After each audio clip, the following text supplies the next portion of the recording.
దేశ రాజధాని ఢిల్లీలో 77వ గణతంత్ర దినోత్సవ వేడుకలు ఘనంగా జరిగాయి. దానికి ఈయూ నేషన్స్ చీఫ్ అయిన ఉర్సుల్లా, అలాగే ఇంకా ఈయూ నేషన్స్‌కి సంబంధించిన ఇంకొక ప్రత్యేకమైన అధికారి కూడా వచ్చారు.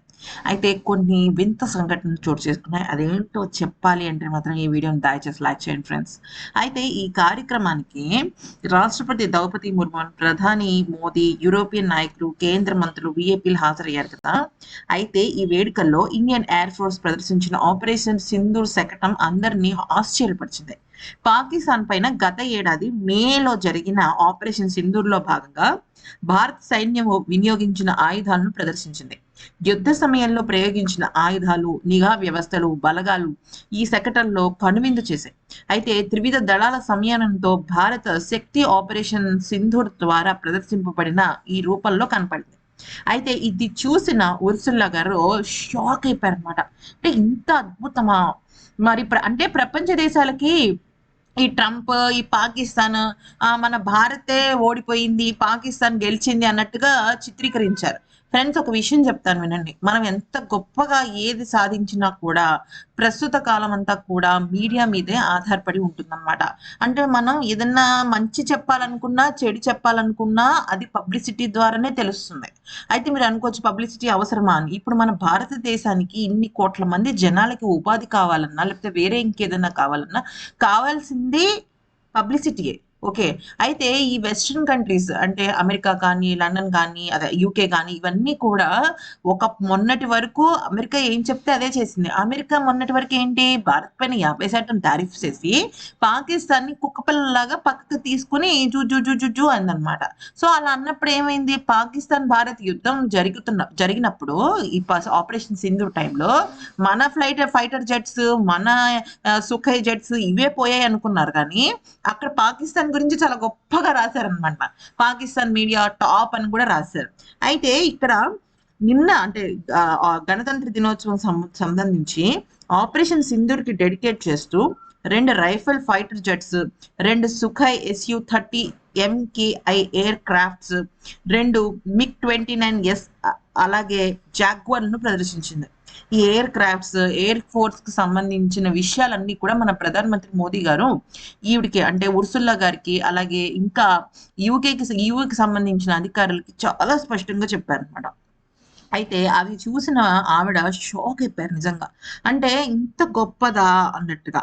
అంతేకాకుండా ఆపరేషన్ సింధూర్ సమయంలో చేసిన ఎన్నో అద్భుతాలను చూపించడంతో, అంటే మన భారతదేశం ఏం చేసిందంటే పాకిస్తాన్‌కి సంబంధించిన కామన్ సిటిజన్స్‌కి ఏ మాత్రం కూడా హాని జరగకుండానే కదా ఇవన్నీ ప్రయోగించింది. ఇవన్నీ చెప్పడంతో ఈయూకి చాలా అంటే చాలా ఎమోషనల్ అయిపోయారనమాట వాళ్ళు కూడా. ఇంత గ్రేటా? అంతేకాకుండా గణతంత్ర దినోత్సవ సెలబ్రేషన్స్ కూడా 23,000 మందితో వందే మాత్రం మన కీరవాణి గారు పాడించడం కానీ, లేకపోతే అక్కడ ఉన్న త్రివిధ దళాలకు సంబంధించిన సెలబ్రేషన్స్ కానీ 3:30 గంటల కన్నా ఎక్కువ ఆవిడ రెప్ప వాల్చకుండా చూశారనమాట. అంతేకాకుండా ఆవిడ గణతంత్ర దినోత్సవానికి చాలా స్పెషల్‌గా ఆవిడ ఏం చేశారంటే మన భారత సాంప్రదాయాన్ని ఉట్టిపడేలాగా బెనారస్ అండ్ పట్టు and gold threads and maroon colour తో కలిసిన ఒక జాకెట్ ని అయితే ఆవిడ వేసుకుని కింద కాటన్ అండ్ ఖాదీకి సంబంధించిన ట్రౌజర్ వేసుకున్నారు అనమాట. నిజానికి ఆవిడ శారీ కట్టుకోవచ్చు కదా, పంజాబీ డ్రెస్ వేసుకోవచ్చు కదా అని మీరు అనుకోవచ్చు. కానీ ఆవిడ కంఫర్ట్ ని చూసుకుంటూనే మన ఇండియన్ ట్రెడిషన్ ని కూడా కలిపేటట్టు చేశారు. అయితే భారత వైమానిక దెబ్బకి సీజ్ ఫైర్ అంటూ పాకిస్తాన్ మొఖరిల్లిన సంగతి తెలిసిందే కదా.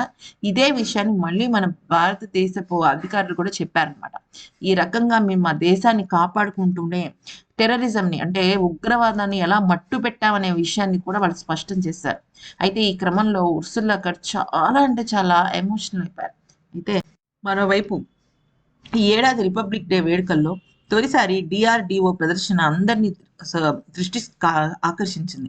మ్యాక్-10 వేగంతో దూసుకువెళ్లే hypersonic glide missiles, long range anti ship missiles ఇవన్నీ కూడా అసలు ఒక రేంజ్ లో అక్కడ ఎగ్జిబిట్ అయ్యాయన్నమాట. భారత్ హైపర్సోనిక్ టెక్నాలజీలోకి అడుగుపెట్టిందన్న సంకేతాన్ని ఈ ప్రదర్శన ద్వారా తెలిసింది. అలాగే 29 విమానాలతో జరిగిన ఫ్లై పాస్ట్ మరొక ప్రత్యేకంగా నిలిచింది. Rafale, సుఖై 30, MKI, MiG-29, Jaguar, P-8I ఇలాగా ఒకటి కాదు, రెండు కాదు, C-22, C-295 ఇలా ఒకేసారి 29 విమానాలు ఆకాశంలో అద్భుతాన్ని సృష్టించాయి. ప్రతి విషయాన్ని ఉర్సులా గారు మోదీ దగ్గర నుంచి కనుక్కొని, తెలుసుకొని ఆవిడ చాలా ఇదయ్యారు. అంటే మన భారత్ గొప్పతనం మనమే చెప్పుకోవాలి కొన్ని సందర్భాలలో. ఎందుకంటే ప్రపంచ దేశాలు మన మీద కుట్ర చేస్తున్నప్పుడు ఇది తథ్యంగా చేసుకోవాలన్నమాట. విన్నారు కదా ఫ్రెండ్స్. ఈ వీడియో గనుక నచ్చితే లైక్ చేసి సబ్స్క్రైబ్ చేసుకోండి.